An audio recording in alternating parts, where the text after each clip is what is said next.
ఇల్లు కట్టుకున్నారు? తాడేపల్లిలో ఇల్లు కట్టుకోవడం మీ నిజాయితీకి చిత్తశుద్ధికి నిదర్శనంగా మీరు చెప్పుకోలేదా? వీటన్నిటికీ ఏం సమాధానం లేవు. పొంత ఏ విషయమైనా ఒకటే వర్మ, మీకు స్పష్టత, దానికి సంబంధించిన నిబద్ధత ఉంటే అది ఒక విధంగా ఉంటుంది. అది లేని ఒక అయోమయావస్థలో, అంటే పెళ్లి చేయడం చేత కాదు కానీ పాడు చేయడం చేత కదా గురువరా అంటాడు మాయాబజార్లో. మాయాబజారే కదా ఇప్పుడు మనకన్నిటికీ 75 ఏళ్ళు.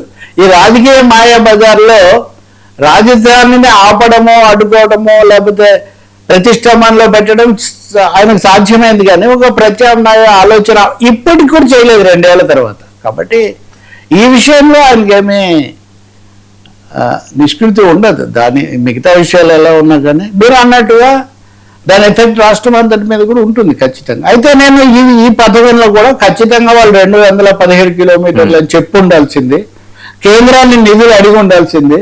217 కిలోమీటర్ల అమరావతి క్యాపిటల్, మెయిన్ క్యాపిటల్ 217 చదరపు కిలోమీటర్లు అండి. అదే ఇప్పుడు సిఆర్డిఏ ప్రాంతం అంటే దాని పరిధి 8,300.69 సంథింగ్. 8,300 కిలోమీటర్లు. ఇంకా రాజధాని ఏముంది సార్? ఇంకా అది ఇప్పుడు అదే ఈయన మూవీ గన్ అంటున్నాడు. ఈ జిల్లాలన్నీ కూడా కలిపి ఒక విధమైన రాజకీయ విమర్శ కూడా అది. దీన్ని క్లియర్ చేయలేదు. అదంతా రాజధాని ప్రాంతం వేరు, రాజధాని వేరు కదా.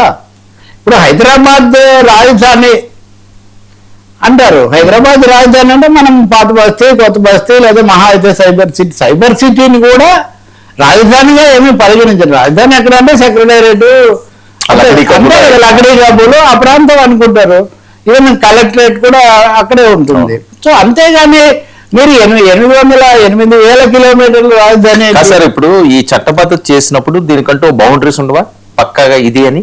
అందుకనే అక్కడే ఉంది ట్రిక్ అంతా. ట్రిక్ అనండి లేకపోతే చిక్ అనండి. ఈ 8 రాజధాని ప్రాంతంలో మేము ఇంక్లూడ్ చేసినవన్నిటిని గుర్తించండి.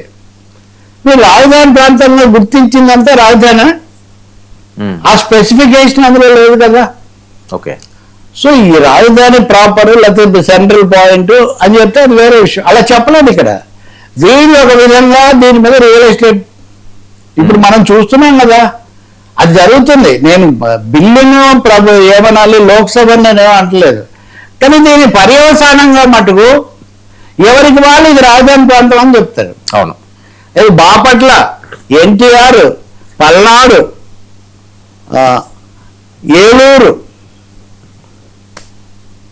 కృష్ణ, గుంటూరు, 7-8 జిల్లాల్లో రాజధాని ప్రాంతం. 7-8 జిల్లాలు. అసలు రాష్ట్రం ఎంత ఉందండి విడిపోయిన తర్వాత? అది విభజిత రాష్ట్రం. విభజిత రాష్ట్రానికి అంత సెక్రటరియట్ కట్టేశాడు కదండి కేసీఆర్. ఎన్ని చెప్పినా కానీ విమర్శలు ఎదుర్కొని ఆగిపోయి కోర్టు తీర్పుతో సహా ఒక పెద్ద సెక్రటేరియట్ కట్టుకుంటే మనం ఎందుకు ఒక తాత్కాలిక సెక్రటేరియట్ కట్టుకుని దాంట్లో కూడా కొన్ని సమస్యలు వచ్చి ఇప్పుడు మళ్ళీ ఇంకో పెద్ద సెక్రటేరియట్. ఇప్పుడు జగన్మోహన్ రెడ్డి చెప్తున్న లెక్కలు పరిశీలించాల్సిందే. రాజకీయంగా ఆయన వైఖరి తప్పైనా సరే వాటికి పెడుతున్న రేట్లు, వాటికి పెడుతున్నటువంటి ఇవి బిల్లులు ఎక్కువ ఇస్తున్నారు, అవి తప్పకుండా పరిశీలించవచ్చు. తప్పకుండా రాష్ట్రానికి డబ్బులు ఆదా చేసుకోవాల్సిన అవసరం కూడా ఉంది. టైం ప్లాన్ ఏంటి? 2028 ఆగస్టుకు పూర్తి చేస్తామని మీరు చెప్తున్నప్పుడు రైతులకు సంబంధించిన భాగం మీరు ఎప్పుడు పూర్తి చేస్తారు? ప్లాట్లు ఎప్పుడు ఇస్తారు? కమర్షియల్ ప్లాట్లు ఇచ్చి వాళ్ళు ఇల్లు ఒక్కరు కూడా ఇల్లు కట్టుకోలేదు కదండి. ఎందుకు కట్టుకోలేదండి? ఇప్పుడు భూములు ఇచ్చిన రైతులు వాళ్ళకి ప్లాట్లు ఇస్తే వాళ్ళు ఎందుకు కట్టుకోవాలంటే రోడ్డు ఉండాలి, కట్టుకోవాలంటే సదుపాయాలు, ఇన్ఫ్రాస్ట్రక్చర్ ఏర్పడలేదు. మీరేమో ఇప్పుడు నిన్న కూడా క్వాంటమ్ దాని మీద చేశారు ఉదాహరణకు. అవన్నీ మంచివే కావచ్చు, కానీ ముందు ఆయన లేదంటున్నది మీరు ఉందని నిరూపించాలి కదా. కాబట్టి ఖచ్చితంగా నేను ఇలా మాట్లాడితే కొంతమంది కష్టం కలగవచ్చు. పూర్తి ప్రేమతో, అమరావతి మీద ప్రేమతో నేను చెప్పేది ఏంటంటే మీరు ఒక నిర్మాణాత్మకమైన ప్రణాళికతో మీరు రండి. నిధులు లేకుండా గాలిలో ఏమీ జరగదని మీరు. మూడవది, పెద్ద పెద్ద కంపెనీలకు భూములు ఇవ్వడమే కాదు, రైతులకు, స్థానికులకు న్యాయం చేయడం. అలాగే ఆశతో, దురాశతో, లేదా నమ్మేవి మాటలు నమ్మి వడ్డీలకు తెచ్చి కూడా భూములు కొన్నారండి. నాకు తెలుసు, కనీసం 3 తెలుసు. కొన్ని ప్రాణాలు తీసుకున్న ఘటనలు కూడా ఉన్నాయి. దాన్ని కనీసం కథలకి తీసుకురండి ఆ ప్రాంతంలో, అటువైపు నడవాలి. కానీ జగన్మోహన్ రెడ్డి ప్రణాళికేమో అసలే అనవసరం అన్నాక మొదటిగా మోసం అన్నట్టుగా అది ఉంది. చూడాలి మరి తర్వాత కేంద్రం బయటికి రాలేదు ఇప్పటికి కూడా. నేను మొన్న కూడా చెప్పా కదా, వెంకయ్య నాయుడు చొరవ తీసుకొని ఏదో అడిగాడు కానీ కేంద్రం ఏమీ మాట్లాడలేదు. చూద్దాం మరి. బిల్లు పార్లమెంటు పూర్తిగా ఆమోదించాక, ఇది ప్లేస్కు సంబంధించింది మాత్రమే అని మీరు గుర్తుపెట్టుకోండి వర్మ. యాక్ట్ అమరావతి అన్న ఒక ప్లేస్కు సంబంధించిన శాంక్టిటీ ఇక్కడ రాబోతుంది. ఇది మళ్ళీ రాజ్యసభకు వెళ్తుందా?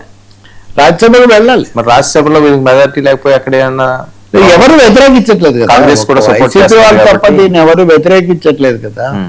రెండవది కొన్ని ఫైనాన్స్ బిల్లు అంటే ఈ మధ్య చాలా బిల్లు రాజ్యసభ ఫైనాన్స్ బిల్లు, ఇది కేవలం ఫైనాన్షియల్ ఇంప్లికేషన్స్.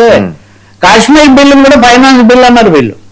ఎందుకంటే ఏదైనా ఇప్పుడు మనం ఇది చేస్తున్నాం అంటే ఖర్చు లేకుండా ఉండదు కదా, ఖర్చు ఉంది కాబట్టి ఇది ఫైనాన్స్ బిల్ అంటే. కాబట్టి ఇంకా ఇంటర్ప్రిటేషన్స్ ఏమేమి వస్తాయో కూడా మనం చూడాలి. అయితే ఒకటి ఉంది, విభజన చట్టం పార్లమెంట్ మొత్తం ఆమోదించింది కాబట్టి ఆ రోజు రాజ్యసభ ఆమోదించాకే కదా.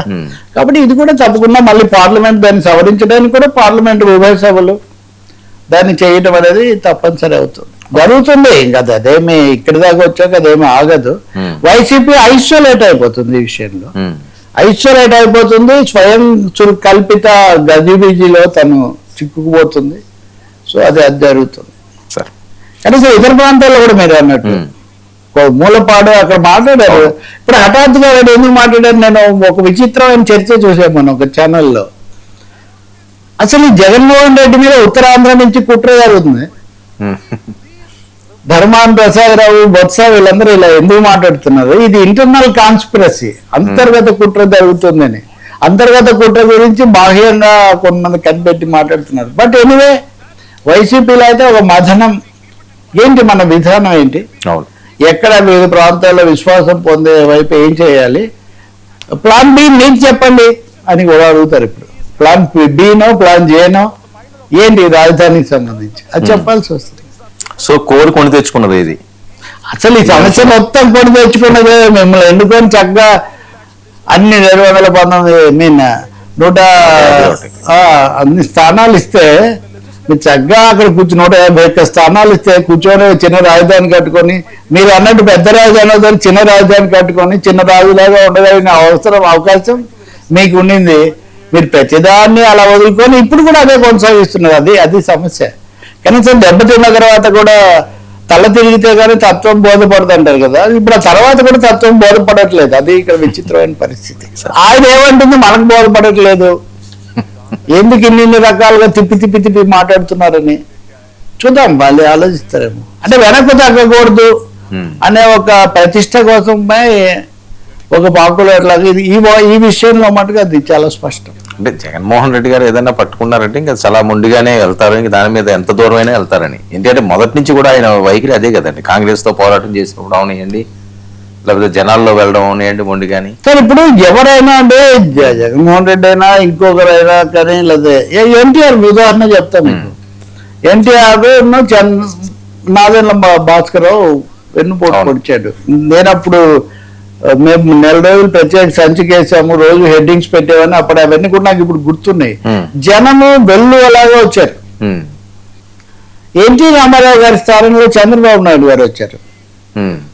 ఎన్టీ రామారావు గారు ఆ మధ్య 4-5 రోజుల వ్యవధిలో 10 రోజుల వ్యవధిలో రాష్ట్రం అంతా తిరుగుతారని నల్ల డ్రెస్ వేసుకొని హెలికాప్టర్ వేసుకొని వచ్చారు.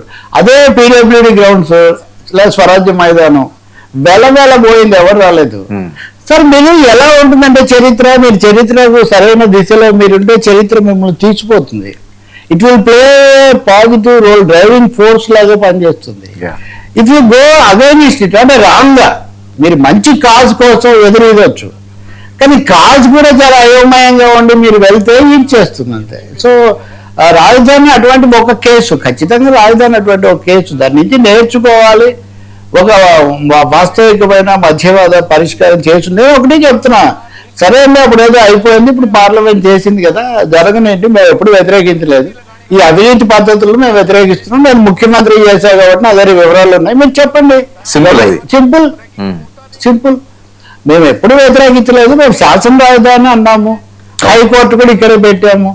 కాబట్టి ఇందులో మేమేదో వ్యతిరేకమని మమ్మల్ని ఎందుకు అంటున్నారు? వికేంద్ర గారిని వద్దంటారా రాయలసీమ అని మళ్ళీ అని ఇట్లాంటివి మాట్లాడండి మీరు. అంటే నేనేమో ఆయనకు ఇది నేనేం సప్లై చేయట్లేదు, కానీ రెండో భాగం నేను చెప్తున్నా. ఇది ఎందుకు మాట్లాడుతున్నా అంటే ఎందుకు మొహమాటం అహోరాత్రులు మన మీడియా, సోషల్ మీడియా ఈ విషయాల్లోనే మునిగి తేలుతున్నారు. ఇక్కడ చంద్రబాబు ఇంకా పెద్ద సవాల్ ఉంది. నేను చాలా ఖచ్చితంగా జగన్మోహన్ రెడ్డి అన్న మాజీ ఆయన, అది కూడా ఆయనకేం సభకు కూడా రాడా, ఆయనకేమి ఈ విషయాల్లో ఆమె. కానీ మీరు చట్టబద్ధత తెచ్చిన తర్వాత కూడా వేగంగా నిర్మాణాత్మకంగా అడుగులు పడకపోతే అడుగడుగునే మిమ్మల్ని ప్రశ్నిస్తారు. ఇప్పటి వరకన్నా మీకు ఒక ముసుగో తొడుగో లేదా ఒక రక్షణ ఏదో ఒక కవచం ఉంది. గజిబిజి వచ్చింది,